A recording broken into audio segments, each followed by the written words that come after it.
क्या आपको पता है दुनिया में इंसानों से पहले और भी कई ह्यूमन लाइक स्पीशी हुआ करती थी जो आज एक्सटिंक्ट हो चुकी है। उनमें से एक स्पीशी जिसके बारे में आज ये वीडियो है वो आज से करीब 40,000 साल पहले एक्सटिंक्ट हुई थी। वेल एक्सेप्ट अफ्रीकन्स, आप, मैं और हम सब इंडियंस अभी भी उस स्पीशी का 1 से 2% DNA कैरी फॉरवर्ड करते हैं। वेल वो स्पीशी थी निएंडरथल्स की।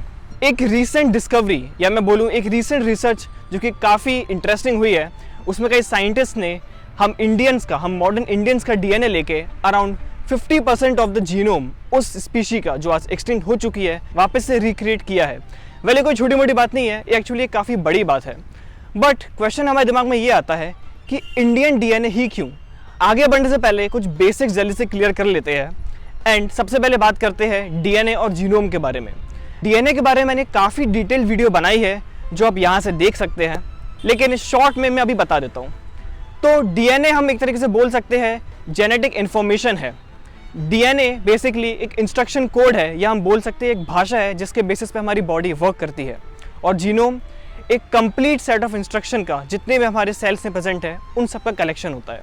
तो बेसिकली हम ह्यूमंस का जीनोम 3 बिलियन कैरेक्टर्स लॉन्ग होता है और ये कंटेन करता है हमारी सारी इन्फॉर्मेशन, जैसे हमारी हाइट कितनी होगी, हमारे आँखों का कलर कैसा होगा, हमारे बाल कैसे होंगे, हमारे हार्मोन्स कैसे वर्क करेंगे, हर एक चीज़। हर एक इंसान अपने अपने एंसेस्टर्स से DNA लेकर आता है और उन्हीं के बेसिस पे उसकी फंक्शनिंग होती है। एक और बात आपको बता दूं कि हम सारे ह्यूमंस जो आज अर्थ पे प्रेजेंट है वो सब अफ्रीका से आए हैं। वेल तो कहानी शुरू होती है 60,000 साल पहले जब हम ह्यूमंस अफ्रीका से माइग्रेट कर रहे थे। तो अफ्रीका से माइग्रेट करते वक्त जब सब ह्यूमंस निकले और जब बाकी एशिया और यूरोप में आए तो उनका सामना हुआ एक और ह्यूमन लाइक स्पीशीज थे। वो स्पीशी कौन सी थी? वो स्पीशी थी निएंडरथल्स की। वेल जब दो सिमिलर स्पीशी एक दूसरे से मिलती है जो ऑलमोस्ट दिखने में भी सिमिलर है, same set of tools use करती है और उनका दिमाग, उनकी इंटेलिजेंस भी ऑलमोस्ट सिमिलर है, तो क्या होगा? वो दोनों स्पीशीज मिक्स हो जाएंगी। तो हमारे जो इंसेस्टर्स थे और जो निएंडरथल्स थे उनकी मिक्सिंग हुई थी। इस मिक्सिंग का यही अंजाम था कि आज भी हमारे DNA में 1 से 2% उन निएंडरथल्स का DNA अभी भी पास ऑन हो रहा है। अब इमेजिन करो कि निएंडरथल्स का ये जो जीनोम है जिसके बारे में हम बात कर रहे हैं वो एक जिक्सॉ पजल है। जिक्सॉ पजल क्या होती है? उसमें छोटे छोटे पीसेस को लेके हम एक कंप्लीट पिक्चर बनाते हैं, वो कंप्लीट पिक्चर ही सॉल्व पजल होती है। वेल तो साइंटिस्ट को यही करना था, साइंटिस्ट को वो कंप्लीट पिक्चर बनानी थी जो कि है निएंडरथल्स का जीनोम। बट उनके पास वो सारे पीसेस नहीं थे। आज के टाइम पे निएंडरथल्स के हमें कई बोन्स मिले हैं, कई प्रूफ मिले हैं, हमें पता है वो हुआ करते थे, लेकिन हमारे पास उनका कंप्लीट जीनोम नहीं है। उन बोन्स को लेकर साइंटिस्ट ने उनके DNA का, उनके जीनोम के कई छोटे छोटे फ्रेगमेंट्स, कई पार्ट्स बनाए हैं, लेकिन वो कंप्लीट पिक्चर नहीं बना पाए। तो उनको किसी तरह ये सारे पार्ट्स अगर मिल जाए, ये सारे पजल के पीसेस मिल जाए, तो वो निएंडरथल्स का कंप्लीट जीनोम वापस रिक्रिएट कर सकते हैं। और इस चीज़ के लिए उन्होंने यूज़ किया हम इंडियंस का DNA। तो आज मैं जिस रिसर्च पेपर के बारे में बात करने वाला हूँ ये 2025 में ही पब्लिश हुआ था एक काफ़ी फेमस साइंटिफिक जर्नल में जिसका नाम है सेल। इस रिसर्च पेपर की डिटेल्स मैं आपको स्क्रीन पर दिखा देता हूँ, लेकिन मैं इसके ज़्यादा डीप में नहीं जाऊँगा।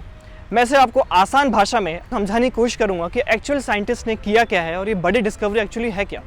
साइंटिस्ट ने अराउंड 2700 इंडियन लोगों के कंप्लीट जीनोम को स्कैन किया ताकि वो रिक्रिएट कर पाए निएंडरथल्स का जीनोम। तो अगेन आखिर इंडियंस का DNA ही क्यों? क्योंकि हम इंडियंस में काफ़ी ज़्यादा जेनेटिक वैरायटी है। एक्चुअली दुनिया में सबसे ज़्यादा जेनेटिक वैरायटी में से एक हम इंडियंस का DNA है। ऐसा क्यों है? वेल इंडिया में हर जगह से, हर तरह से लोग आए हैं, तो इस वजह से इंडियन DNA में या इंडियन जीनोम में सबसे ज़्यादा निएंडरथल्स की वैरायटी मिलती है। इस स्टडी में साइंटिस्ट ने जीनोम के सैंपल्स इंडिया के ऑलमोस्ट हर अलग अलग स्टेट से उठाए हैं और सिर्फ एक टाइप के लोग नहीं, हर टाइप के लोगों के, चाहे वो ट्राइबल लोग हो, द्रविडियन लोग हो, इंडो यूरोपियन लोग हो, चाहे हिमालयन लोग भी क्यों ना हो, तो हर टाइप के इंडियन लोगों का सैंपल लिया गया, उनको स्कैन किया गया और उनको अपने एल्गोरिदम के थ्रू प्रोसेस करवाया गया ताकि वो कॉमन फ्रेगमेंट्स जो निएंडरथल्स के थे उन्हें फाइंड कर पाए। एंड गेस व्हाट, वो कर पाए। तो इंडिया में अलग अलग टाइप के जो लोग आके बसे थे उन सब कम्युनिटी के लोगों में निएंडरथल्स का अलग अलग टाइप के फ्रेगमेंट मौजूद था। और वेल जब वो आके यहाँ इंडिया में मिक्स हुए तो हमारे इंडियन में सबसे ज़्यादा उसकी वैरायटी बढ़ गई। पॉइंट टू बी नोटेड ये है, इसका ये बिल्कुल मतलब नहीं है कि हम इंडियंस निएंडरथल्स के करीब है या उनसे ज़्यादा अलाइक है, ऐसा नहीं है। हर इंसान में एक्सेप्ट अफ्रीकन्स निएंडरथल्स का 1 से 2% DNA होता है। हाँ, लेकिन इंडिया में जो खास बात है वो ये है कि हम इंडिया में सबसे ज़्यादा उसकी वैरायटी है। अगेन इसको जिक्सॉ पजल के पीस में समझाऊं तो नंबर ऑफ पजल्स उतने ही हैं जितने बाकी ह्यूमंस में है, लेकिन वो जो पीसेस में वैरायटी है वो हम इंडियंस में ज़्यादा है, और इस वैरायटी को यूज़ करके साइंटिस्ट निएंडरथल्स का कंप्लीट जीनोम वापस से रिकंस्ट्रक्ट कर रहे हैं।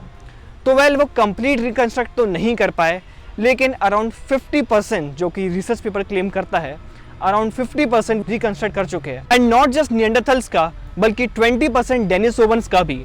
डेनिसोवन्स हम ह्यूमन जैसी एक और स्पीशी थी जो उस टाइम पे एग्जिस्ट करती थी। निएंडरथल्स, डेनिसोवन, ये सब एक तरीके से हमारे कॉमन एंसेस्टर्स ही है, या हम बोल सकते हैं हमारे डिस्टेंट कजिन्स हैं। तो बेसिकली इस रिसर्च का फ़ायदा क्या हुआ? आखिर ऐसा क्या है जिसके लिए ये रिसर्च हेल्पफुल रहेगी? बहुत सारी चीज़ों के लिए, और सबसे पहले एवोल्यूशन की स्टडी के लिए। ह्यूमंस कैसे आए, कहाँ से उनका माइग्रेशन हुआ, कितने % मिक्सिंग हुई, किस टाइम पीरियड पे कैसे मिक्सिंग हुई, ये सब ये research paper easily clear out कर पाएगा। बट इसका मेन मोटिव ये नहीं है। इस रिसर्च पेपर का मेन मोटिव है मेडिकल पर्पसेस के लिए। कई बीमारियों में हमारे जीन्स, हमारे DNA एक बहुत मेजर रोल प्ले करता है। कई मेडिकल रीजंस में, कई बीमारियों को स्टडी करने के लिए ये काफ़ी इंपॉर्टेंट रिसर्च है, क्योंकि कई बीमारियों में ये निएंडरथल्स के जीन्स की वैरायटी एक रोल प्ले करती है, एक इम्पैक्टफुल रोल प्ले करती है। तो ये फ्रैगमेंट्स को स्टडी करना हमारे मॉडर्न डिसीज़ प्रिडिक्शन में बहुत बड़ा रोल प्ले करने वाला है, और इंडिया के लिए काफ़ी बेनिफिशियल होने वाला है। तो एक तरीके से हम कह सकते हैं कि हमारी बॉडी एक तरीके का टाइम कैप्सूल है, जो कि हमारे एंसेस्टर्स का, हमारे डिस्टेंट कजिन्स का आज भी वो DNA कैरी फॉरवर्ड कर रहा है और करता जाएगा। ये एवोल्यूशन का भी एक प्रूफ और बताता है कि ह्यूमंस कहाँ से कहाँ पहुँचे हैं, लेकिन आज भी हम हमारे उस डिस्टेंट एंसेस्टर्स के जीन्स कैरी फॉरवर्ड कर रहे हैं, और आज भी वो डिस्टेंट एंसेस्टर हमारी लाइफ में एक मेजर रोल प्ले कर रहा है, जिसके बारे में हम इन जनरल नहीं जानते हैं, but at the back and वो अभी भी काम कर रहा है।